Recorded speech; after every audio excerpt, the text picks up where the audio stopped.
अस्सलामुअलैकुम। आज हम बनाएंगे मिंट मार्गरेटा।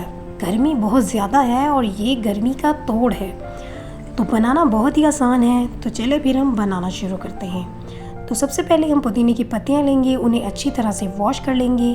तो 2 गिलास हम बनाने लगे हैं, जिसके लिए 1 कप पुदीने की पत्तियां डाली हैं और 2 चम्मच लेमन जूस, आधी चम्मच काला नमक डाला है और 2 चम्मच चीनी डालेंगी। अभी आप अपने टेस्ट के अकॉर्डिंग एडजस्ट कर लीजिएगा अगर आपको थोड़ा मीठा ज़्यादा रखना हो।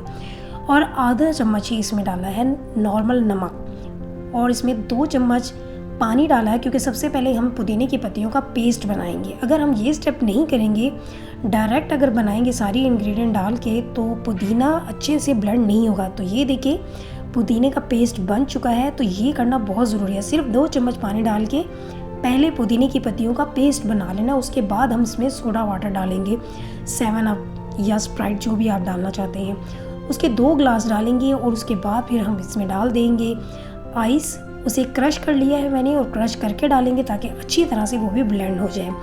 तो ये 2 ही स्टेप हैं, आपने इसको लाजमी फॉलो करना है। इससे बहुत ज़बरदस्त और बहुत मज़े का बनेगा मार्गरेटा। अदरवाइज़ क्या होगा कि अगर आप डायरेक्ट इसी तरह से पीस लेंगे तो पुदीने की पत्तियाँ छोटी छोटी सी रह जाती हैं, वो अच्छी तरह पेस्ट नहीं बनती।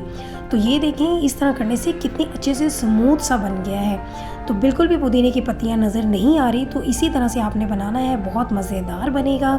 तो रेडी हो गया है। तो 2 गिलास बनी है, मैंने आपको 2 गिलास की एग्जैक्ट रेसिपी बता दी है। तो आप इसी तरह अगर आपको ज़्यादा ग्लास बनाने हों तो आप इसकी क्वांटिटी ज़्यादा कर दीजिएगा। और बिल्कुल एंड में हम थोड़ी सी आइस और डाल देंगे। आइस क्रश करके डाल रहे हैं, हम क्यूब्स नहीं डाल रहे हैं। इससे बहुत ज़बरदस्त, बहुत मज़े का ठंडा ठंडा फ्लेवर आ जाएगा। तो मिंट मार्गरेटा रेडी है। तो आप ही मेरी रेसिपी ज़रूर ट्राई कीजिएगा और चैनल को सब्सक्राइब कर दीजिएगा। रेसिपी अच्छी लगे तो लाइक और शेयर भी कर दीजिएगा। तो फिर मिलेंगे हम एक और नई मज़ेदार रेसिपी में। तब तक के लिए इजाज़त दें। अल्लाह हाफिज़।